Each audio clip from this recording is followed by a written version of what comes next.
Pessoal, no vídeo de hoje a gente vai falar sobre um tema muito importante, que é o tema da oração, e não só o tema da oração, mas nós vamos falar de forma especial, que é a oração na vida e no cotidiano dos puritanos, né? E nessa conversa aqui a gente tem o nosso irmão Henrique, obreiro Henrique, o canal dele. Algumas vezes eu já até comentei sobre o canal dele por aqui, já compartilhei conteúdo, que é um irmão que a gente tem na fé, que sempre tem nos acompanhado, sempre tem nos ajudado e tem compartilhado também de conteúdos edificantes sobre, não só sobre a história da igreja, mas sobre fé, sobre dinâmicas da vida cristã, e ele vai conversar com a gente hoje também sobre esse tema, né. Acho que não tem muita coisa que apresentar, né, meu irmão? A gente a gente já se conhece, já tem interagido muito, né, aqui no YouTube, graças a Deus. E hoje a gente vai conversar sobre esse tema, sobre a oração, e principalmente a oração na vida dos puritanos, né. E por que assim, a gente escolheu esse tema, irmãos? Esse tema, ele foi escolhido através de uma conversa aqui com o nosso irmão Henrique, exatamente por causa da necessidade que a gente tem de ter uma vida de oração. E a gente entende que por mais que a oração ela seja tão importante para a vida cristã, ainda assim, ainda é um dos pontos que a gente tem mais dificuldades, né. Você já teve dificuldade em orar, irmão? Já, diversas vezes. Realmente é um ponto bem, eh ao mesmo tempo que gera tanto prazer na vida cristã, mas também traz uma grande dificuldade, né.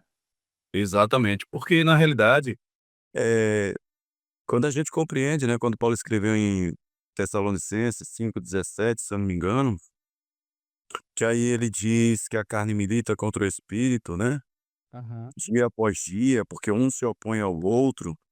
Então, na realidade, quando nós lemos Paulo falando isso, aí nós passamos a compreender o quão é importante é a vida de oração. Porque na realidade o que que acontece? Infelizmente algumas pessoas vivem se enganando, e às vezes não é nem se enganando e às vezes é apenas a fraqueza espiritual mesmo. Gálatas 5:17, deixa eu olhar aqui.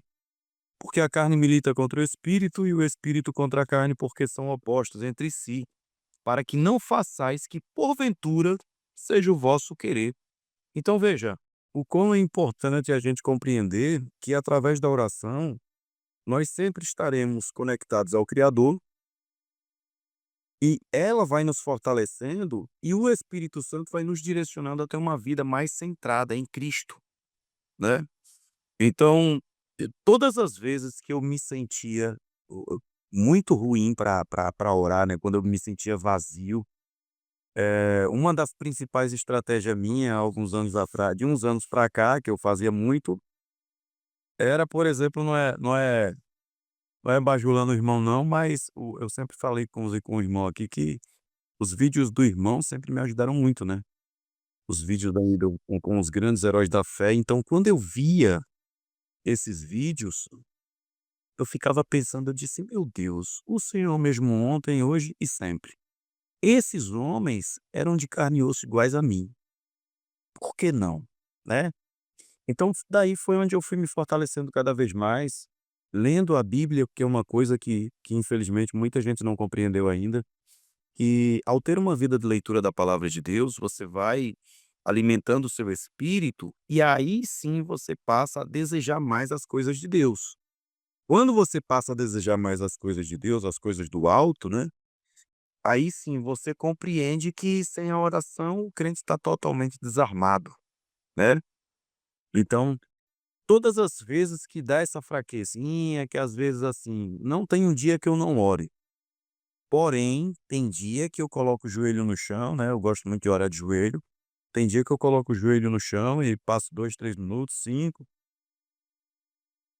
perdão. Tem dia que eu tô mais emocionado, digamos assim, então eu passo aí meia hora, 50 minutos, 1 hora, 10, 15, 20 minutos. Henrique, É. é interessante que, Essa questão da oração, ela é tão prazerosa e ao mesmo tempo tão difícil de praticar exatamente porque é uma atividade espiritual, né. É uma atividade que depende, eh, muito de como nós estamos espiritualmente. E eu lembro de quando, eu descobri, você falou dos vídeos, né, que você via os vídeos e aí você orava a respeito daquilo. Eu lembrei de quando eu li a primeira vez o livro Heróis da Fé, né, você já deve conhecer o Heróis da Fé. Sim. E quando eu li, eu costumei, eu me acostumei a ler, até terminar, pelo menos uma biografia por dia. Então eu lia aquela biografia e, inevitavelmente, eu era impulsionado a orar depois. Então, eu terminava de ler e já me ajoelhava para passar um período, pelo menos de 1 hora, porque o que eu lia nos livros era que, aqueles homens oravam pelo menos 1 hora. Então eu era impulsionado e inspirado por aquelas histórias a orar, né, a estar na presença de Deus. E eu lembrei dessa experiência agora. A gente vai falar sobre a oração, principalmente na vida dos puritanos. Os puritanos foram grandes exemplos, né, de oração para nós. Os puritanos que foram ali não um movimento, em si, um movimento nomeado, que eles se autonomearam de puritanos, né, eles se tornaram puritanos por causa de outras pessoas que os nomearam de puritano. Um termo meio que pejorativo Sim, exatamente. do da queriam eles queriam pureza no trabalho, no casamento, na escola, na rua, na família. Daí foi onde o povo começou, né: "Ah, vocês são puritanos e tal", e ficou.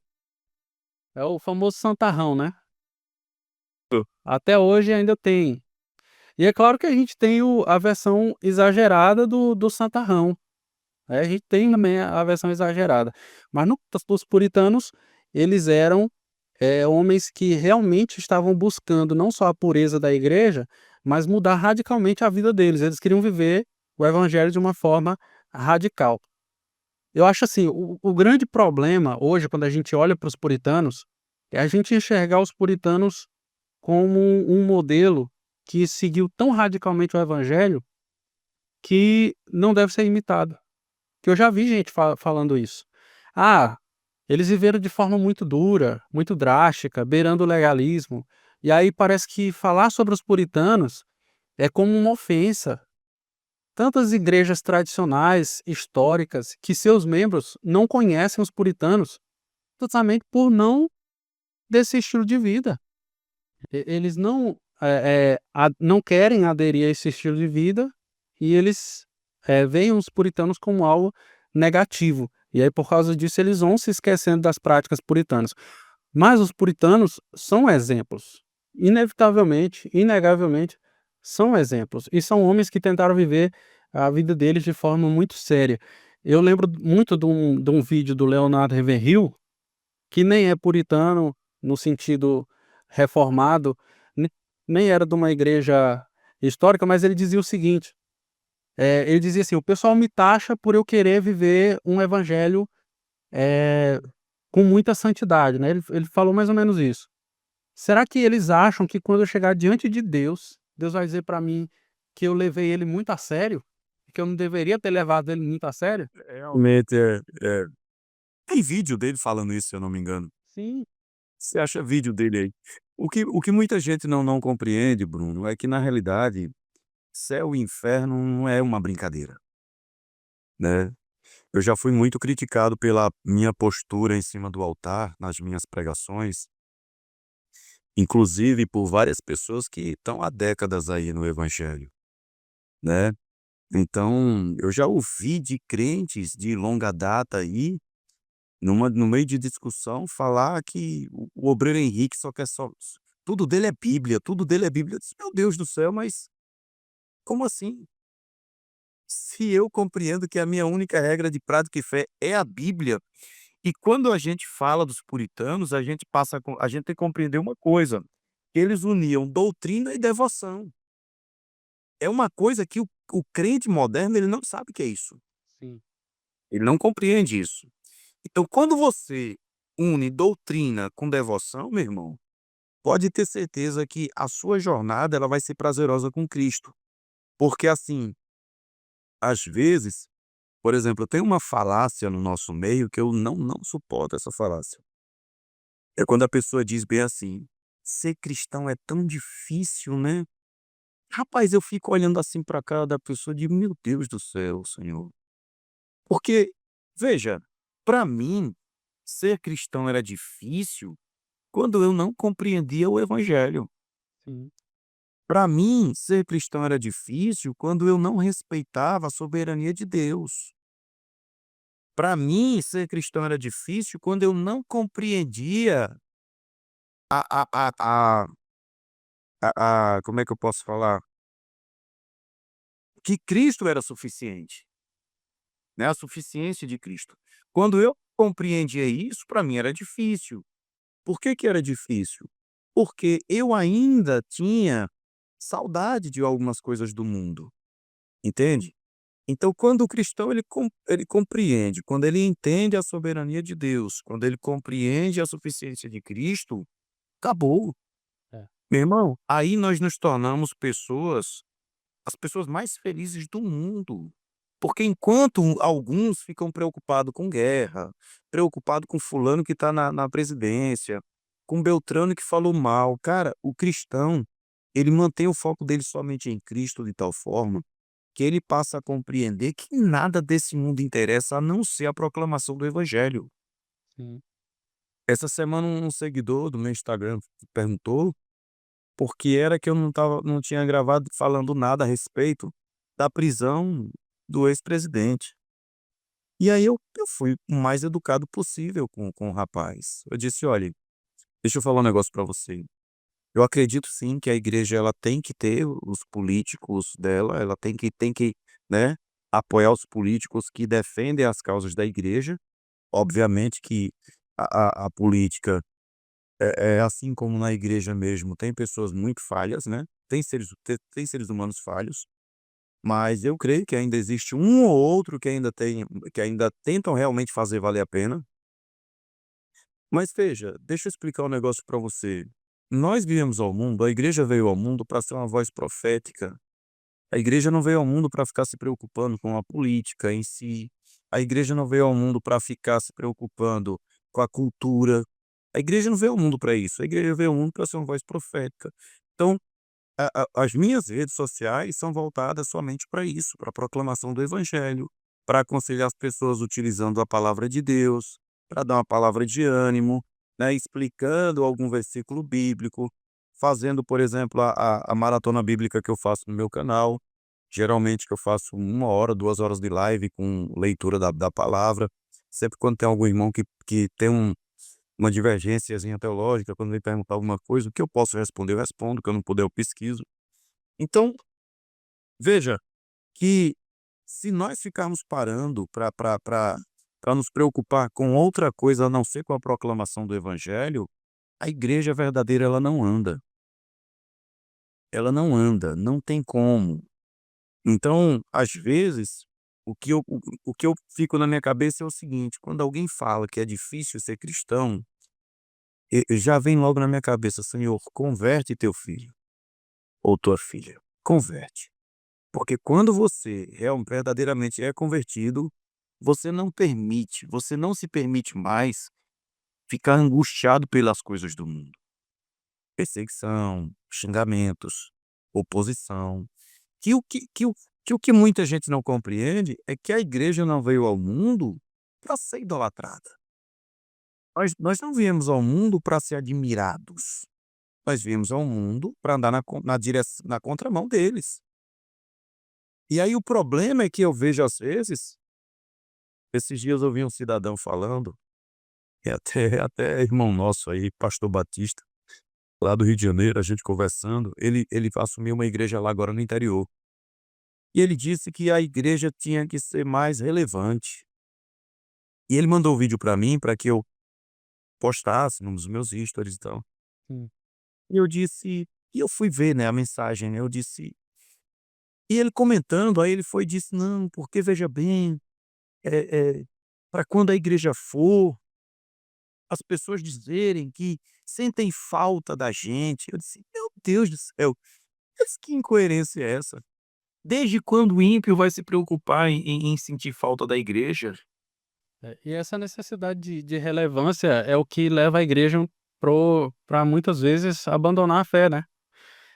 O que tu tá falando, entra exatamente nessa questão dos puritanos, porque puritanos, por exemplo, como John Bunyan, diziam o tempo todo que o desejo deles era amar as coisas de Deus acima de todas as coisas. Então, a vida cristã ela nasce a partir desse amor, né, quando Paulo diz à igreja de Corintos, ele diz assim: "Agora eu vou mostrar para vocês um caminho muito mais excelente, porque tudo que eu falei para vocês vai ser pesado se vocês tentarem ver da forma apenas de leis, de mandamentos, de coisas duras, servis. Mas a partir de quando o amor ele brota no nosso coração, principalmente pelas coisas de Deus, o fardo que antes era grande agora é leve, né? O fardo que o Senhor coloca sobre nós, das coisas que Ele nos manda fazer, que são minimamente eh, possíveis, né, porque são coisas espirituais e a gente não tem essa capacidade, mas quando ele coloca sobre nós esse amor para que nós façamos e façamos com prazer.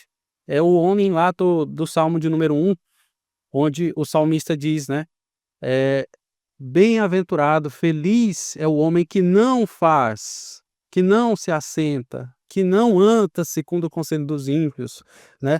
Então esse é o perfil do cristão que ama a Deus, ele é feliz por não fazer, por não participar, e ele é feliz quando ele consegue fazer as coisas de Deus, é por isso que ele é um homem humilhado diante de Deus, para conseguir viver uma vida de acordo com a palavra de Deus, porque só o Espírito Santo pode nos capacitar. S Santo pode nos dar força para vivermos de acordo com a sua palavra. Eh, Meu irmão, os puritanos, eles tinham um conceito que eu acho muito interessante, que eu acho que falta muito nos cristãos de hoje em dia, que é a importância que eles davam para o culto doméstico. Eu não sei, você tem o costume de fazer culto doméstico? Aqui em casa, a gente não faz, não faz há um bom tempo, mas assim, a gente busca sempre ter uma vida de oração e todas as vezes que eu tô lendo minha Bíblia aqui no escritório, geralmente minha esposa tá lendo lá no quarto, entendeu? Então a gente está sempre buscando, mas é algo que eu já conversei com ela pra gente tá buscando fazer sempre os cultos domésticos. Por quê? Porque para os puritanos, e é tão interessante isso, para eles, a casa deles era uma extensão da igreja, Sim. né, era uma extensão da igreja. Então veja que maravilha. E Bruno, essa questão dos puritanos, eu lendo, estudando, falando vendo sobre eles, né, inclusive inclusive permita-me mostrar aqui para os ouvintes aí, para o pessoal que estiver nos assistindo, aconselhar quem não tiver, né, a teologia puritana, quem não tiver, dá um jeitinho de adquirir. Esse material aqui é maravilhoso. Rapaz, estou para ver um material teológico igual esse, que você lê e você não quer parar de ler. Por Joel Bick, né, também, Joel Bick trouxe essa Sabe? teologia. E aí o que eu vejo dos puritanos, por exemplo, o que é que acontece? As práticas deles é quase um antídoto para o caos espiritual moderno, entendeu? É uma espécie de antídoto, porque se você pegar a vida desses homens e dessas mulheres, a forma que eles viviam, rapaz, era fora do comum, né, eles não se preocupavam com essa é a questão, você não ter distrações, e hoje nós temos muitas. É óbvio é óbvio que na época deles era muito menos do que a gente, né, eles não tinham a tecnologia que a gente tem hoje para nos distrair. Mas aí, por exemplo, vamos lá, eu não lembro qual foi o pregador, não sei se foi John Knox, eu não lembro, lá na Inglaterra, na Escócia. que quando antes de ter o avivamento com ele lá, a história vai dizer, eu não lembro quais deles eram, mas a história vai dizer que a cidade era repleta de prostíbulos e bares. Muitos pregadores saíam dos púlpitos e iam para os bares e para os prostíbulos. Mas quando teve o avivamento lá, você deve lembrar melhor do que eu, os cidadãos, até a mina de carvão parou de funcionar, porque os caras se converteram de tal maneira que eles não queriam mais nem bater nas mulas que puxavam os carros para tirar as minas, para tirar o carvão, né. De tanto que o avivamento foi forte. Eu não lembro direito quem foi, mas veja, eles tinham distrações naquela época. Eles tinham distrações, prostíbulos, né, os bares, então era uma distração. Nós hoje temos a tecnologia que vem nos ajuda muito, mas atrapalha um pouco também para quem não sabe dosar, né, para quem não sabe, tomar cuidado com isso. Mas é interessante a gente falar, porque, veja, eu separei aqui alguns escritos para nossa conversa, e aí quando você falou do culto doméstico, né, que é uma coisa que é para a gente colocar em prática em casa, e que é algo enriquecedor espiritualmente falando, o conceito de igreja doméstica para eles, o lar era a primeira igreja, né, na realidade. Então eles não esperavam que tudo acontecesse no templo. Viam a família como um pequeno rebanho sob o cuidado espiritual do pai. Então eles tinham essa visão. Ou seja, esses cidadãos, quando eles iam para a igreja, o culto começava em casa. Eles Eles iam, preparados para a igreja, porque não é como se eles fossem buscar algo na igreja, eles já iam cheios de olhos de casa para a igreja, né. e é interessante porque hoje o que que a gente mais vê aí em alguns movimentos aí, né? O cidadão pega e diz: "Não, eu vou para a igreja porque eu quero escutar uma palavra para mim. Eu quero ir na igreja porque eu quero arrumar um namorado. Eu quero ir na igreja para arrumar uma namorada. Eu quero ir na igreja para pegar minha bênção". Então, veja a distorção que está tendo hoje em dia. O cidadão que tem esse pensamento, que ele sai de casa com esse pensamento, ele não está indo para cultuar Cristo, ele está indo para cultuar a si próprio. Então isso, meu irmão, é um perigo muito grande, porque quanto mais a gente se preocupa com as nossas necessidades físicas, mais distante de Cristo a gente vai ficando. Muita gente não compreende isso, infelizmente, né. Cristo ele não veio para suprir as nossas necessidades físicas, não foi para isso que ele veio, Sim. né, infelizmente. Mas alguns não compreendem isso. É. Eu acho muito interessante, Henrique, algumas vezes eu já vi no teu canal que você fazendo culto, na tua garagem, né. Bado viu as pessoas e interessante que, para os puritanos, o culto doméstico, ele não era apenas um meio para a própria família, para servir a própria família, mas era um meio de evangelismo. Ou seja, eles faziam cultos em casa como extensão da igreja. Então, o que que acontecia nos cultos em casa? Chamavam outras pessoas para o recinto para que acontecesse os cultos, né, que é basicamente o que você faz também. Eu já vi algumas vezes já no teu 19 horas. olha aí.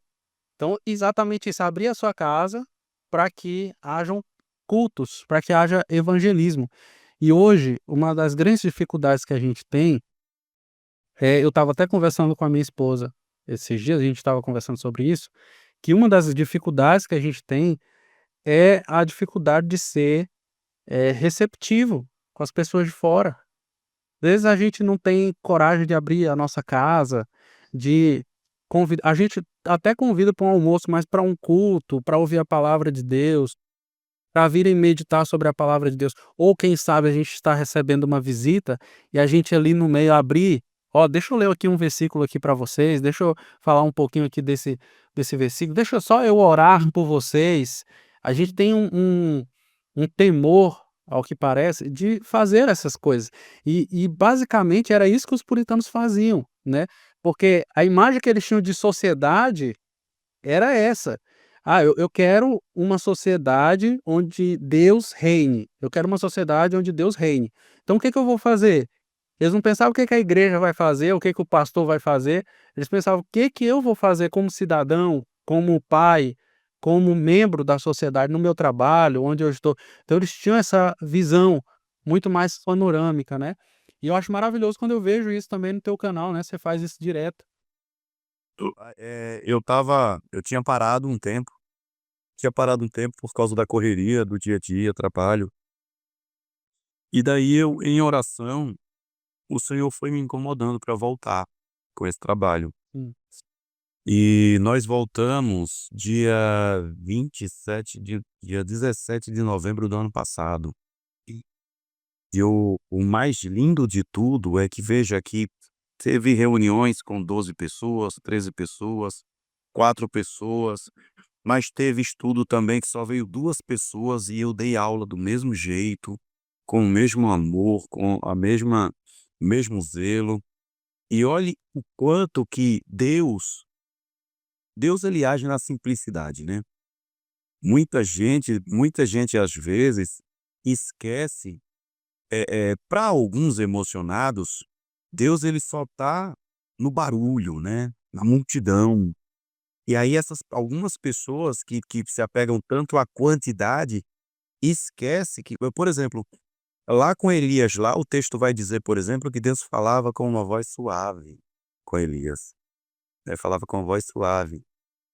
E veja, que maravilha, em um ano de estudo bíblico, eu colhi frutos, né, como o irmão viu lá no nosso grupo lá, eu batizei 4 alunos dessa escola bíblica daqui de casa, que maravilha. do Túmbado, né, eu batizei 4 alunos, inclusive um deles, olha que coisa, inclusive um deles, a mãe é líder de uma igreja.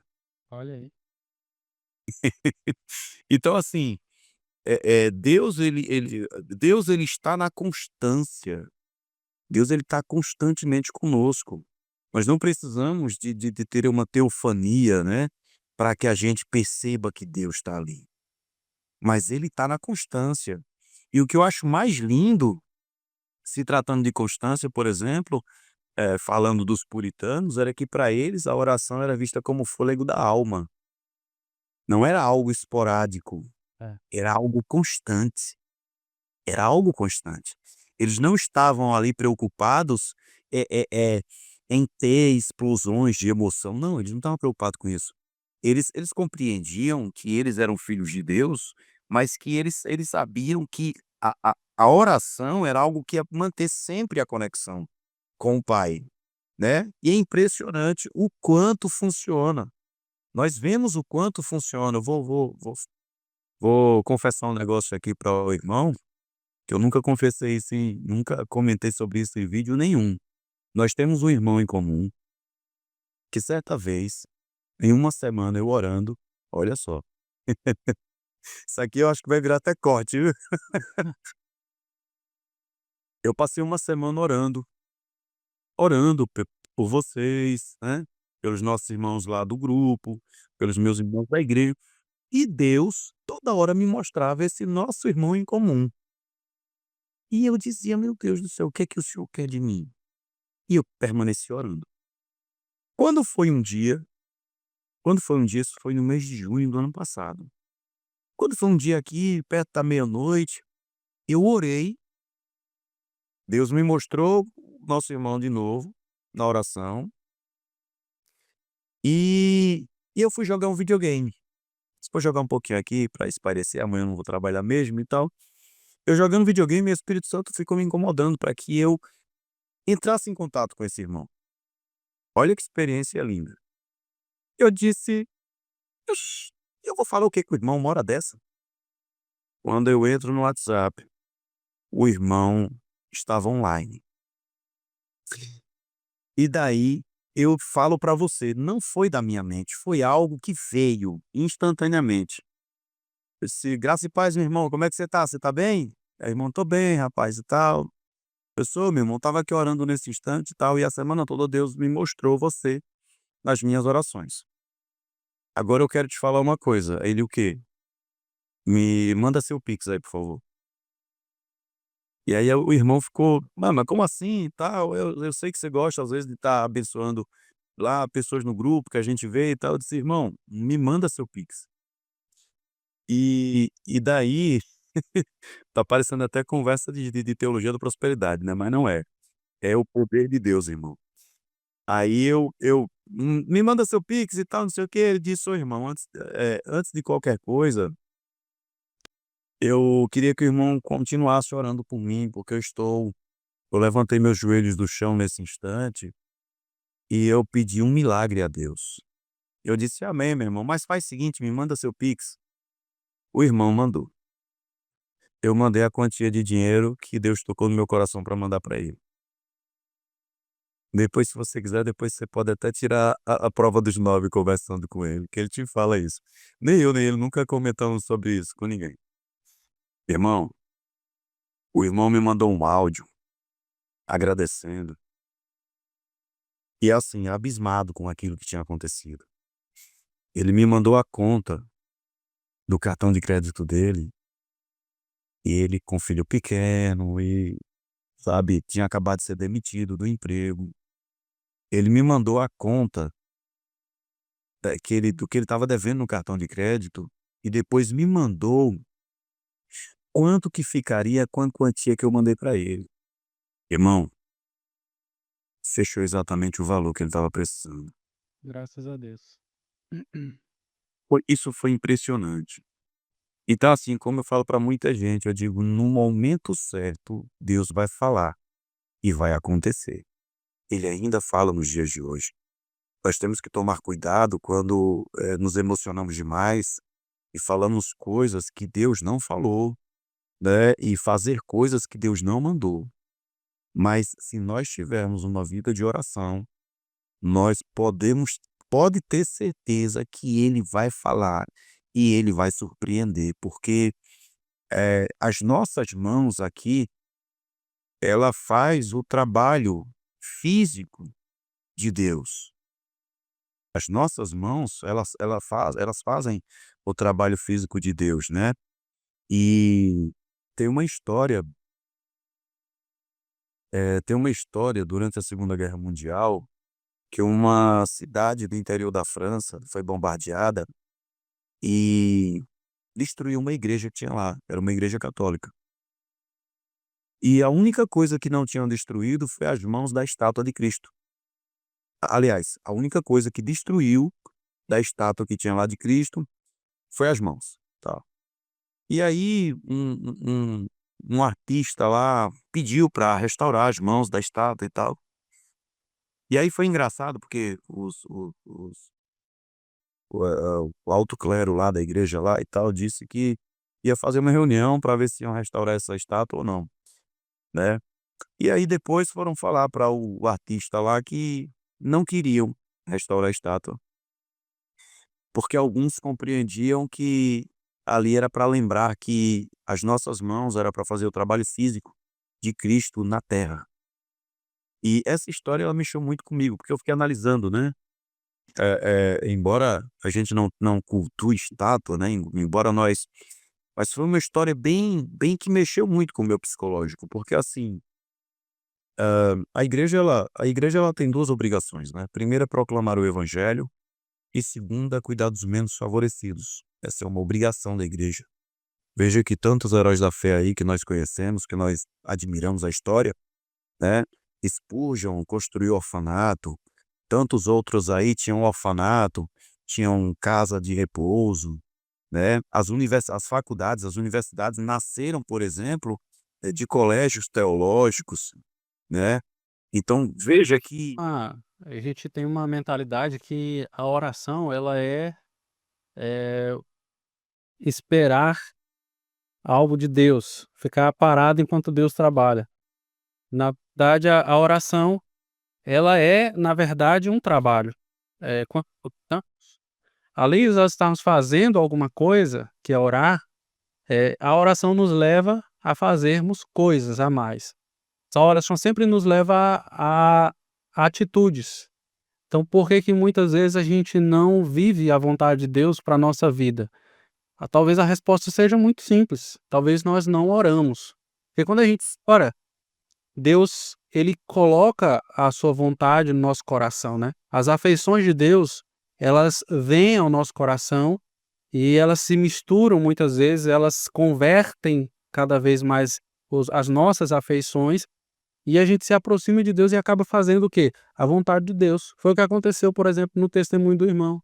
Você estava orando e aí você fez algo, você teve uma atitude, e essa atitude era exatamente a resposta de Deus para outro irmão que estava precisando, né, estava necessitando. E o milagre que ele queria era esse, que ele estava pedindo a Deus. Exatamente, graças a Deus. Eu acho que um dos pontos que é mais relevante para a oração, principalmente quando a gente fala sobre os puritanos, é a gente pensar no papel do pai, do homem, né. Embora a gente sabe que a família inteira, ela tem que interagir para que a gente venha conseguir trazer a oração para nossa casa, mas o papel masculino, ele é muito importante, e os puritanos eles pensavam muito nisso, o homem como pastor do lar, né. Tem uma passagem do Paulo Júnior, que ele pregou aqui pertinho da minha cidade, que é Imperatriz, né, eu moro em Açailândia do Maranhão, aí ele pregou essa mensagem em Imperatriz, e ele fala o seguinte, o tema da mensagem está lá no Defesa do Evangelho: "Onde estão os homens?". Eu achei muito interessante o tema dessa mensagem, né. Eh, e os puritanos eles pensavam muito nisso, no papel masculino como pastor do lar, né. Eu acho que hoje a gente perdeu um pouco dessa essência, quando a gente olha para o cenário evangélico, eu não sei se o irmão tem essa perspectiva que eu tenho, essa visão, que hoje a gente olha para o cenário evangélico e a gente vê, principalmente igrejas neopentecostais, igrejas pentecostais, eh, ministérios pequenos, a gente vê um movimento muito grande feminino, pastoras, igrejas neopentecostais que são movidas muito mais por mulheres, então não tem uma visão muito masculina da coisa, né. E isso também acontece em igrejas históricas. Eu faço parte de uma igreja histórica, eu vejo de perto, isso também acontece, onde os homens eles vão deixando um pouco o seu papel fundamental de lado, e as mulheres vão tendo mais atitudes, essas atitudes aí, eu falo com referência a trabalhos da igreja, evangelismo, oração, levar o evangelho para os filhos. Então, alguns homens eles se recusam a esse trabalho, fica todo na costas da mulher, as auxiliar a família, evangelizar o filho. Os puritanos eles tinham uma visão diferente disso. O papel fundamental do de trazer o evangelho para a família, de lutar para que o evangelho seja incluído na família, é masculino, né, é um papel masculino. Eu não sei como é que tá aí na sua cidade essa questão, mas não é verdade? A gente não vê realmente isso acontecendo, parece que os homens estão ficando meio de lado.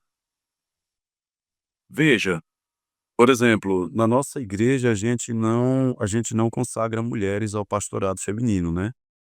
Eh, mas é algo que eu tenho conversado muito com o meu pastor a respeito disso, e aí teve alguém chegou para mim e disse bem assim: "Ah, mas os homens estão se acovardando, e as mulheres estão tomando conta e tal", enfim, aí o que que eu falei para um irmão uma vez, que veio comentar isso para mim, eu disse: "Olha, vamos lá, uma igreja, a igreja de Cristo, ela não começa do nada, uma igreja ela não é plantada do nada. Uma igreja cristocêntrica ela não é plantada do nada, né. Ela sempre vai estar respeitando aí os ensinamentos de Cristo sucessivamente, ou dos apóstolos. E é algo que, assim, nós temos visto isso aí, e realmente aqui se eu for te falar das igrejas menores, as neopentecostais, enfim, realmente é o que nós mais vemos, né. Mas é exatamente isso que alguns homens, na realidade, eu vejo alguns homens muito preocupados, até mesmo porque pela questão do mundo, né, o mundo ele cobra muito, se você não estiver buscando fortalecimento em Cristo, você termina metendo os pés pelas mãos na questão da vida espiritual. E o pai, ele tem a responsabilidade da vida espiritual de sua família é do homem, né. Você vê que, por exemplo, os cultos domésticos dos puritanos não era algo difícil de se fazer, por exemplo. É engraçado que no início do nosso bate-papo você perguntou se eu fazia cultos domésticos, né. Aí eu disse: "Não, não". Aí depois você me lembrou da escola bíblica aqui em casa aos sábados, né, que é às 19 horas. Então tem culto doméstico aqui, né. Mas assim, era interessante porque com os puritanos era o quê? Era leitura da escritura, oração e catecismo quando tinha crianças, Sim, né. Eles se preocupavam muito em potencializar o ensino das crianças. Não tinha hoje em dia o que nós mais vemos, são, certos artifícios, né, que usam para doutrinar a criança, mas que às vezes é uma doutrina estranha, né, porque, por exemplo, eu não sei o irmão, mas eu, por exemplo, eu não concordo de no culto público tirar as crianças do culto. Eu não concordo, né. Pra mim, a criança no culto público, o culto de domingo, a criança tem que ficar junto com os adultos, até mesmo porque a criança, ela é um coração fértil, né, ela é uma te o coração de uma criança é uma terra fértil para o aprendizado. Então, você vê que antigamente nós víamos muitas criancinhas, por exemplo, brincando de culto no fundo do quintal. Mas essas criancinhas faziam isso porque elas participavam do culto, né, não tinha essa separação. Se eu não me engano, por exemplo, a escolinha, né, a escola bíblica, por exemplo, nasceu aí no século XIX, 1880, 1870, se eu não me engano, né. E quando a gente vai ver, por exemplo, pelo menos o culto público, dia domingo, deixa a criança lá, né. Algumas igrejas reformadas, por exemplo, ainda mantém essa questão de deixar a criança, né. Se você for ouvir direitinho aí, por exemplo, na igreja que o reverendo Ageu mesmo pastoreia, você vai escutar choro de criança, e algumas outras aí a gente também vai ouvir o choro de criança. Então veja, as pessoas vai para o posto médico, o filho vai ter que estar do lado, não vai? As pessoas vão para o supermercado, o filho vai ter que estar do lado. As pessoas vão, sei lá, para todo lugar que as pessoas vão, as crianças ficam do lado do pai e da mãe. E por que que na igreja não pode ser igual? Entende? sim. Eu já falei isso lá na igreja, eu disse: "Gente, vamos manter as crianças no culto, né, dominical aí, vamos manter as crianças aqui na igreja, no culto, porque elas vão ver ali a mãe orando, elas vão ver o pai chorando, elas vão ver a família cultuando ao Senhor, e aquilo ali vai ser de um ensino tão grandioso, que a coisa mais difícil vai ser aquela criança não querer estar ali, né. Ela vai querer estar ali, porque ela vai começar a sentir que é algo bom. A criança vai olhar assim: "No meu Deus, meu pai está chorando, meu pai está louvando aqui, está chorando", coisa que ele não vê em casa. Porque às vezes o cara, na labuta do dia a dia, às vezes ele sente na necessidade de sempre estar demonstrando que é forte o suficiente, né, chora sozinho, se preocupa com as contas sozinho, e os filhos não vê aquilo. E os puritanos, para mim é maravilhoso essa ideia de você estar sempre incluindo as crianças. A gente vai ver, veja que o catecismo eles só faziam para as crianças, né. E a gente vai ver, por exemplo, quando Moisés pede para Arão, eh eh eh chamar os irmãos para cultuar a Deus, você vê que Deus falou isso: "Ó, os velhos, as crianças, os rapazes, as moças", era todo mundo junto. Você não vai ver na Bíblia Sagrada, nada sobre tipo: "Não, vamos separar a criança aqui, bota a criança para outro canto". Eu respeito quem pensa diferente, né. na minha opinião, era algo que tinha que ser junto, Sim. tinha que ser junto, sabe. Então eu tinha isso aí para ressaltar, que talvez algumas pessoas pensem diferente, né. É um contato E aí que eu vejo que isso é um contato que a criança tem que ter com a devoção do pai e da mãe. sim, É claro que a gente está partindo do ponto que esse pai, essa mãe, ela faça cultos domésticos, eles têm o nome de Deus em casa, mas isso não acontece. E aí você vai para a igreja, e lá da igreja também você exclui a criança desse único momento devocional, desse pinguinho de água de momento devocional que você está tendo, aí você está dificultando, né. Esse filho mais tarde vai ser aquele que você vai estar orando: "Ó Deus, traz para tua casa", mas você mesmo. mesmo que Hum. né, então tem, essa questão. Eu particularmente, e eu quero deixar bem claro isso, que, eh, a mulher e a criança, elas são extremamente importantes para a vida cristã familiar. Eu estou dizendo que não. Quando nós falamos que, o papel masculino, ele é importante, nós não estamos excluindo aqui a mulher e ela tem a sua parte fundamental nessa história. Mas o homem, ele deve ter esse discernimento, ele deve ter essa visão de incluir, né. Isso que você falou da igreja é muito importante, porque muitas igrejas tiram as crianças do só por tirar. Quer dizer, não quero que atrapalhe o meu culto, então vamos colocar ela ali num quartinho, botar uma música, um negócio. Na nossa igreja, a gente, normalmente as crianças elas saem do culto, né. Eu sou da presbiteriana. E elas saem. Não é uma prática geral da IPB. Algumas vezes a criança fica, outras a criança sai. Porém, quando a criança sai, ela sai para uma atividade espiritual também. Não é para na frente de DVD, de então assim, eu vejo o seguinte, que nós, de preferência, a criança fique no culto.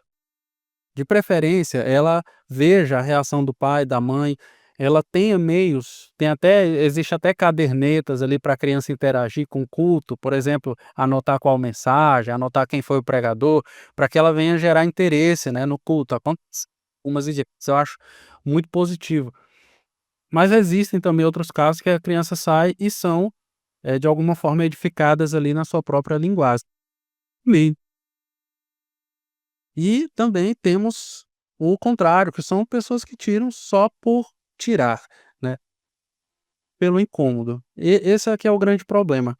Um outro ponto, Henrique, que os puritanos, eles também enfatizavam na vida de oração deles, era que, né, a gente já enfatizou a questão que os puritanos, eles elevavam a oração, né, eles tinham a oração como algo em alto, grau na sua vida. Eles, faziam cultos domésticos, esses cultos domésticos eles tinham um papel evangelístico, e o papel do homem nisso tudo, né. O homem, ele encabeça o discipulado da família. Mas também nós aprendemos com os puritanos algo que hoje as pessoas gostam muito de falar sobre isso, mas poucas pessoas praticam isso, que é o quarto de oração, quarto de oração. E os puritanos, como é que funcionava os quartos de oração? Muita gente diz: "Meu, mas como é que isso funciona? Como é que funcionava?". É o seguinte, vamos supor que você compra seu lote, né, você vai construir sua casa, e para os puritanos, eles não concebiam a ideia de construir uma casa sem que tivesse um cômodo preparado para que eles tivessem atividade devocional com Deus. Ou seja, eles construíam um cômodo só para isso, como uma mini igreja, como um mini para que eles pudessem estar ali em devoção, pudessem ler a Bíblia, pudessem louvar a Deus, pudessem orar. Então esse eram os quartos de oração. Tem até uma história do Thomas Chaper, se não me engano, puritano, que disse certa feita, que a decadência dos Estados Unidos da América viria quando os puritanos parassem de fazer quartos de oração. Então ele disse isso e foi muito assertivo. E aí no dia a gente fica se perguntando, né, como a gente pode trazer essa prática para os nossos dias? Como que a gente pode será que nós devemos construir quartos, de oração? Hoje em dia está tão difícil construir uma casa, né, Henrique? A gente às vezes tem uma dificuldade enorme de conseguir um lugarzinho da gente. Será que deve construir ali um quartinho? Como é que a gente poderia trazer isso para a nossa vida de hoje, para o nosso para a nossa vida atual? Qual é a tua opinião sobre isso? Então, o que que acontece? A gente tem que compreender que, às vezes, certas dificuldades quem coloca somos nós, né. Então, o quarto de oração hoje, se você, tipo, não tiver um escritório e tal, eu geralmente eu oro muito no nosso quarto mesmo, né. Às vezes aqui no escritório, quando antes de eu fazer as lives, antes de eu fazer os vídeos, aí eu vou, me ajoelho aqui na cadeira e fico orando, peço ao Senhor que a mensagem ela alcance alguém. Mas para pessoas que às vezes fica nessa dúvida, né, tipo: "Meu Deus, eu tenho uns cômodos aqui, mas eu não tenho um quarto de oração". E na realidade hoje, na nossa época, o quarto de oração ele pode ser, meu irmão, o sótão, ele pode ser o porão, né, ele pode, sei lá, ele pode ser até o banheiro extra que tem na casa. Você vai lá, porque eles criaram o quarto de oração, por exemplo, com base lá em Mateus 6,6, né. Eles criaram lá com base na então, o quarto de oração, hoje, nós podemos compreender que é qualquer ambiente que você possa ficar, Perfeito. ah, distante das pessoas, né, distante das distrações, você desligar o celular, né, você evitar qualquer distração. Então, o quarto de oração para nós hoje, principalmente para pessoas, por exemplo, que tem muita gente em casa, e ainda a casa não tem um cômodo extra. Mas sei lá, você tem um quintal, tem uma árvore lá, vai para debaixo da árvore lá, coloca Igreja. então, a igreja, né, eu, por exemplo, como eu tenho a chave da igreja aqui, então, eu vou para a igreja lá e às vezes fico lá, meu irmão, eu oro, faço live lá dentro da igreja e converso com o Senhor. Então, assim, certas dificuldades, na maioria das vezes, somos nós que colocamos, Sim. né. Por exemplo, o que eu acho lindo na questão dos puritanos é que quando eles faziam a as orações, os cultos domésticos, por exemplo, eles faziam muito manhã e noite, porque eles tinham a compreensão de que fazendo isso, Deus ia moldando o coração deles. Começar o dia com Deus e finalizar o dia com Deus, eles acreditavam que Deus ia moldando o coração deles, né. Então, assim, quando é que o cristão ele vai passar a ter uma visão mais ampla de como ele pode ter uma vida de mais intimidade com o Senhor? Quando ele compreender que todos os dias, que ele é cristão todos os dias, que ele tem que falar com o Senhor todos os dias, que a Bíblia tem que ser lida todos os dias. E daí o próprio Deus vai trazendo estratégias para nós, né. Então, assim, tem que estar atento à voz do Espírito Santo, tem que estar atento, né. O problema é que, hoje em dia, nós nos apegamos muito, muitos dos irmãos, eles estão acostumados com o ritual e não com a intimidade, né.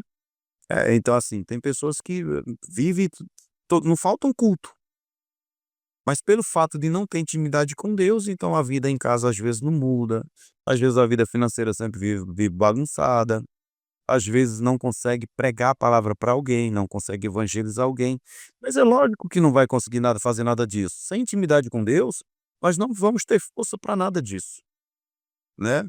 Então, na minha opinião, seu quarto de oração hoje pode ser um lugar onde você vai sair, se afastar das pessoas ali, ficar sozinho com Deus, né. E aí pode ser o sótão, pode ser o porão, pode ser o quintal, pode ser a própria igreja, se você mora perto da igreja. Qual que o quarto de oração nosso hoje pode ser qualquer ambiente que você fique ali, afastado de todo mundo, né, de preferência, se der, não leve o celular, não leve o celular, vai lá, né. Se tiver um cômodo, por exemplo, afastado ou coisa do tipo, da igreja, da de casa. Aqui, por exemplo, como a minha academia é aqui do lado de casa, né, meu centro de treinamento, eu tinha a gente conversando agora que eu lembrei, eu tinha hábito de ir lá para o tatame, ajoelhava no tatame e ficava orando, orava, ligava o ventilador e ficava lá orando, sim, sabe. E o mais gostoso de tudo, Bruno, é evitar se preocupar com o tempo. Se você tiver um tempo, você não vai trabalhar hoje, chegar para a mulher: "Tá tudo tranquilo aqui em casa?", "Tá". "Você vai precisar de mim daqui para as próximas horas?", "Não, você vai fazer o quê?", "Não, eu quero saber se você vai precisar de mim". "Não, fique tranquilo, não, porque eu vou orar". "Ah, mas você vai orar até que hora?", "Não, se acontecer alguma emergência você me chama, mas me deixa lá, sabe, me deixa lá, deixa eu orar". E aí, meu irmão, é outra coisa, a mente amplia de uma forma, né, como eu falei para o irmão, eu saí da clínica lá psiquiátrica que eu trabalhava, adiantei umas contas que tinha para adiantar, e foi algo que eu vinha pedindo em oração ao Senhor. Eu disse: "Olha, Senhor, eu agora o meu dia vai ser para o Senhor, eu quero me dedicar ao meu ministério aí, né, então o meu dia vai ser para estudar, orar, né, fazer as minhas lives e à noite eu trabalho, dou as minhas aulas no meu centro de treinamento e pronto". Foi tão maravilhoso, Bruno, que Deus, ele permitiu que eu colocasse tudo isso em prática. Por isso que eu falei para você no início que eu estou vivendo um sonho. Agora eu resolvi, comecei a fazer comecei eu tinha comentado com o irmão que eu iria começar a fazer inglês, porque eu fico muito triste de saber que o que a gente tem de material puritano no Brasil não chega nem a 20% do material que tem espalhado pelo mundo afora. Então eu tenho muita vontade de ler as obras que estão somente disponíveis em inglês. E aí eu disse: "Eu vou aprender inglês agora". Eu sabia só um pouquinho, tinha feito 6 meses quando eu morava em Goiânia, mas agora eu disse: "Não, agora eu quero aprender inglês, porque eu quero ler essas obras". Foi algo que eu determinei na minha mente, aí na minha vida. E aí também comecei a fazer hebraico. Então agora, ou eu enlouqueço de vez ou então, mas Deus está no controle de tudo, né. Mas meu irmão, o próprio Deus organizou o meu tempo completamente. Foi o próprio Deus, não fui eu. Eu simplesmente tinha um desejo no meu coração e Deus foi ajustando, foi ajustando, foi ajustando. Meu irmão, hoje pra mim tá sendo a melhor fase da minha vida com Cristo, tá sendo hoje. Graças a Deus, meu irmão.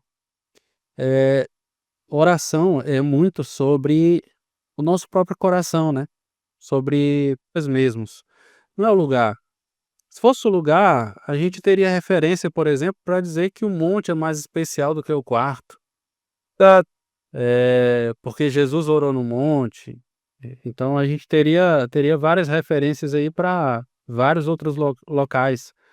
A grande verdade puritana é que aqueles homens não estavam fazendo um quarto, eles estavam fazendo um local especial para que eles estivessem com Deus. Então o importante não era o lugar, o importante era o que acontecia lá dentro. Se não tivesse o lugar, provavelmente eles arranjariam outro lugar, como a gente falou, né, tem a igreja, tem o a casa, tem outro ambiente. Eu digo para o irmão, às vezes, a gente está no meio da rua andando e a gente faz uma oração tão sincera, tão verdadeira, com o coração aberto, que ganha de muitos lugares que são específicos para oração. Às vezes a gente vai na igreja, a gente não faz uma oração, às vezes, quando a gente está no meio da rua, quando a gente está andando. Então, a oração ela não depende do lugar, ela depende de você, daquilo que você está sentindo, daquilo que você tem manifestado diante de Deus, tem desejado, ansiado. Depende das nossas afeições, né, das nossas afeições, de nós estarmos afeiçoados a Deus, com o coração quebrantado. É por isso que é necessário a gente, quebrantar o nosso coração. A gente dizer como os apóstolos, né: "Ensina-nos a orar, ensina-nos a falar", a a a dizer aquilo que nós queremos, aquilo que nós precisamos diante de Deus, e essa é a grande verdade. Então, resgatar essa prática puritana não é você guardar um dinheirinho a mais para fazer um quarto e botar lá dentro uma biblioteca e uma cama para você. E isso, resgatar essa prática é você, né, colocar a oração como algo essencial na sua vida. "Ah, eu sou crente, eu vou na igreja, eu oro na igreja". Coloca na sua família.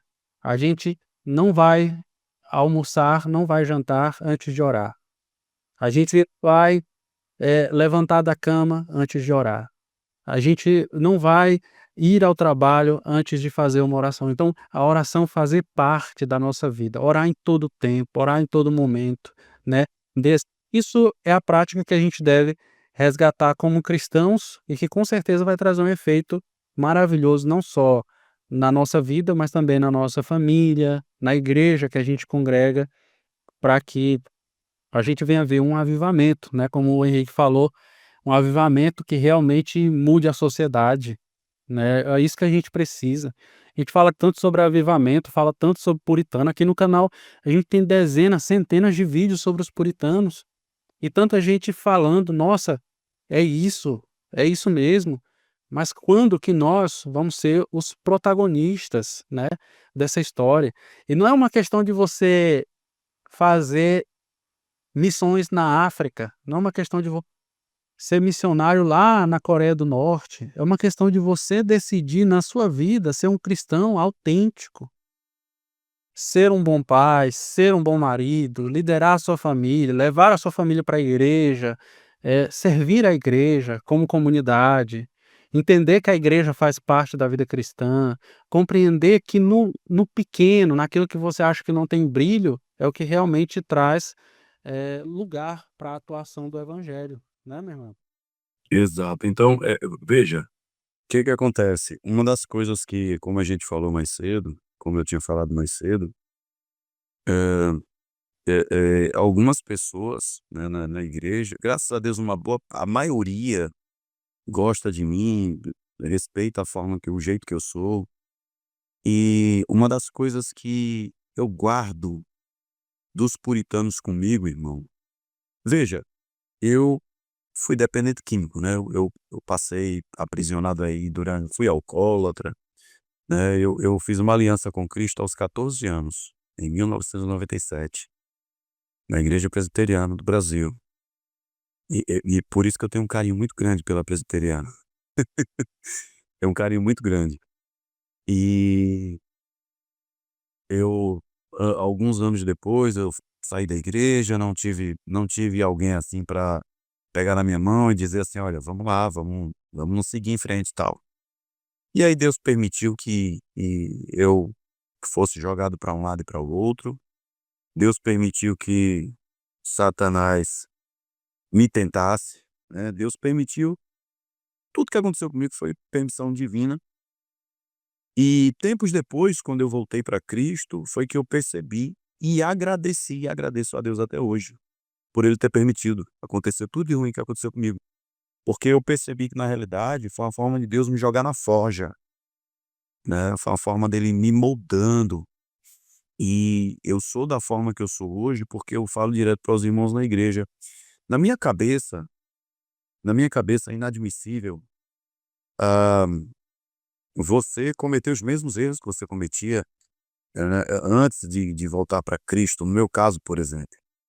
Então, assim, é igual eu falo para o pastor, se Deus quisesse que eu vivesse cometendo os mesmos erros, se Deus quisesse que eu tratasse ele de qualquer jeito, a obra dele de qualquer jeito, ele não tinha me chamado de volta.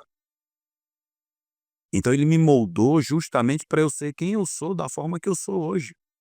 Uma das coisas que eu aprendo com os puritanos é maravilhoso.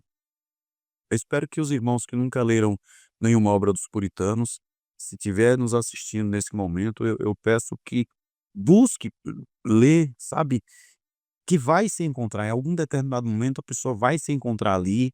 Tem alguns crentes que nunca leram, mas quando lê, começa a ver assim: "Meu Deus, isso aqui eu fazia, mas isso aqui eu não fazia. Isso aqui, rapaz, que maravilha, né?".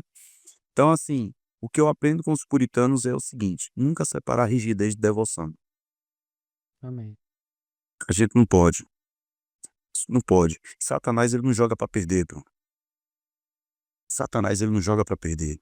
Então a gente não pode separar rigidez de devoção. Por quê? Disciplina sem amor vira legalismo, É. entendeu?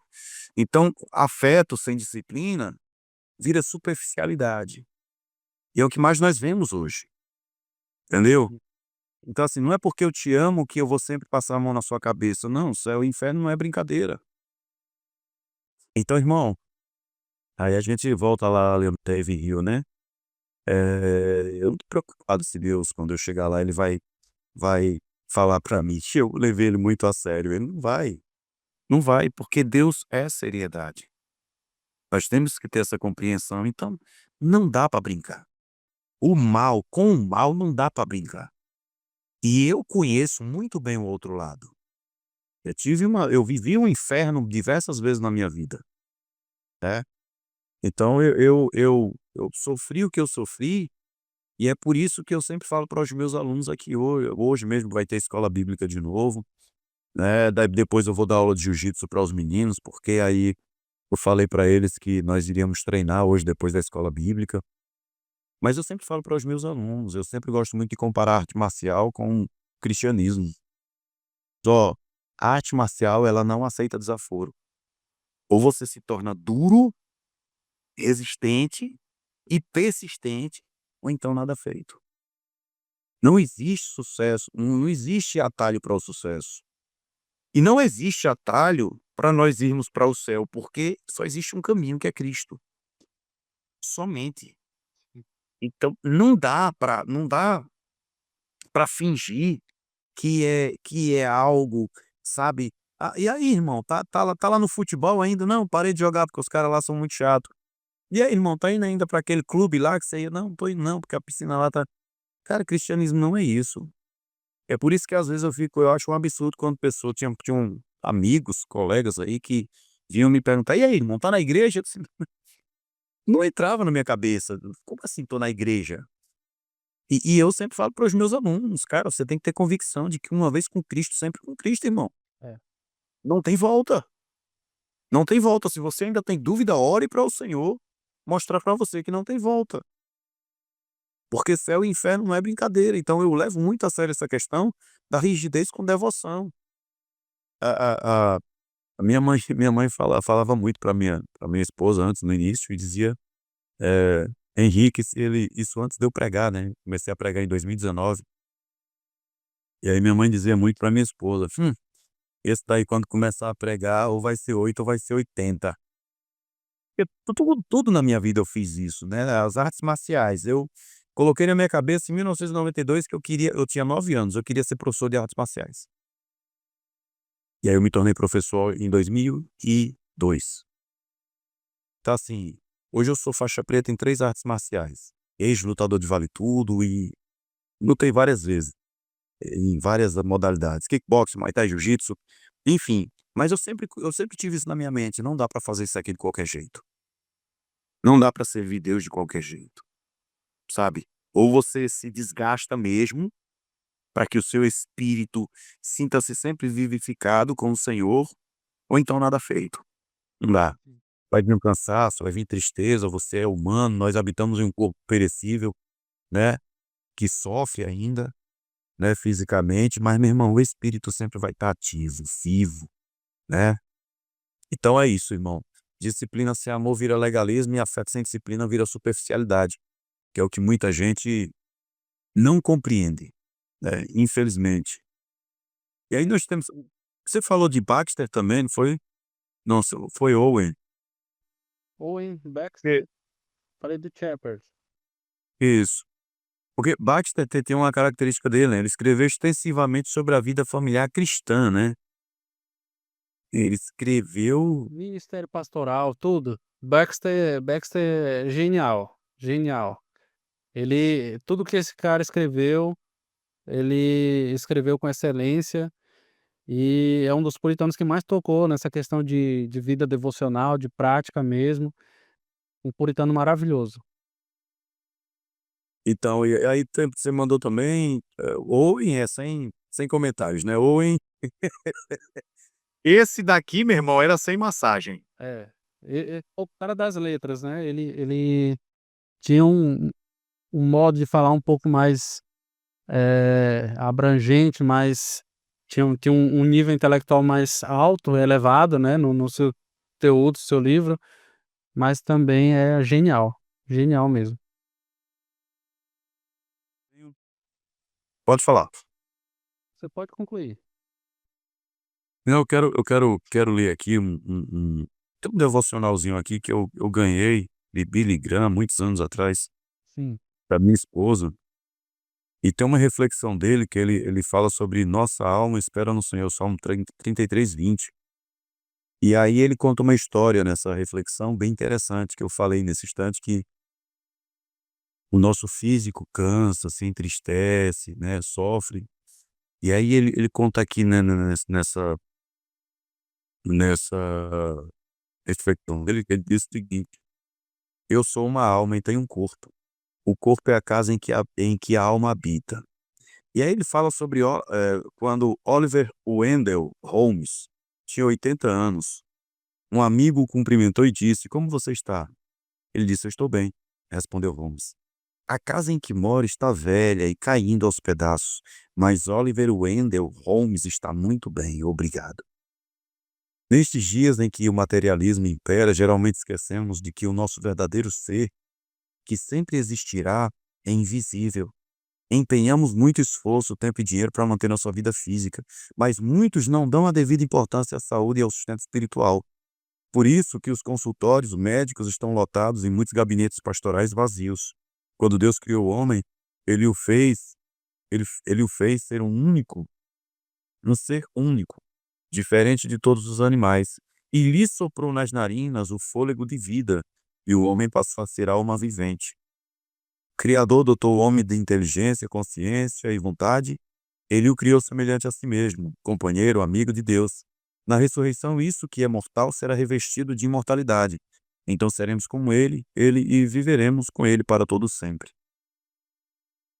Essa aqui do Oliver Wendell Holmes foi muito interessante. O amigo me cumprimentou e disse: "Como você está?". Ele disse: "Eu estou bem. A casa em que moro está velha, caindo aos pedaços, mas Oliver Wendell Holmes está muito bem". graças a Deus. Rapaz, a primeira vez que eu li isso aqui, eu disse: "Meu Deus, que coisa". É o homem com Cristo, irmão. O homem com Cristo é isso, sabe. Você não vai estar preocupado com beleza, com vaidade, você não vai estar preocupado, o dinheiro não vai tirar seu sono, sabe, as necessidades da vida não vai tirar seu sono, porque você sabe que Deus vai estar sempre providenciando tudo. Ele cuida dos dele, né. O problema é que quando nós não paramos para compreender isso, nós terminamos pagando para ver. Mas Deus cuida do dele, meu irmão. Pode ter certeza disso. Amém. Meu irmão, estamos indo aí para 1 hora e meia, né, de conversa, e graças a Deus foi um papo muito interessante. Eu acho que é viável a gente, em outros momentos, estar junto de novo conversando. Amém. Para mim é sempre uma bênção. E eu quero agradecer a disponibilidade do irmão, dizer que eu fico muito honrado aí de ter esse momento de conversa com você, porque para mim, você sempre diz isso para mim e eu digo isso para você.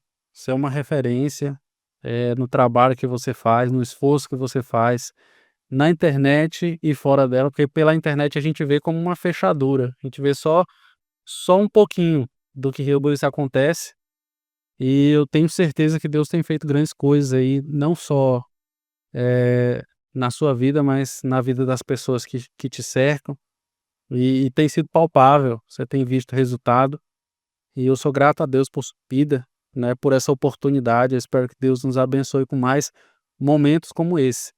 E para encerrar, eu queria que você deixasse uma consideração, né, para nós sobre a oração, sobre a vida de oração, uma dica para nós sobre essa prática e Amém. Então, Primeira coisa, nos dias de hoje, onde nós vemos tantos jovens com a mente tão atribulada, é os pais orar pelos filhos mais, né. Os pais orar mais pelos filhos, lembrar que nenhuma palavra dita por um pai, diante de Deus é desperdiçada, não é desperdiçada. Eh, os pais sempre buscar estar orando, ensinando aos filhos o valor que uma oração tem, porque uma oração não é apenas um momento que você vai tirar ali para ficar falando palavras ao vento, você vai estar conversando com o Criador. Ter cuidado com o legalismo, né, a gente tem que tomar cuidado com o legalismo, lembrar sempre que a devoção é fruto da graça, a devoção é fruto da graça, não adianta, né. Sim. Então ela não é moeda de troca, né, para conquistar Deus, né, a gente tem que compreender isso. Então, meu irmão, eu desejo do fundo do coração que esse vídeo, né, possa despertar alguém para orar mais, possa despertar alguém, que nós possamos sempre compreender que nosso maior exemplo é Cristo, né, o próprio Cristo.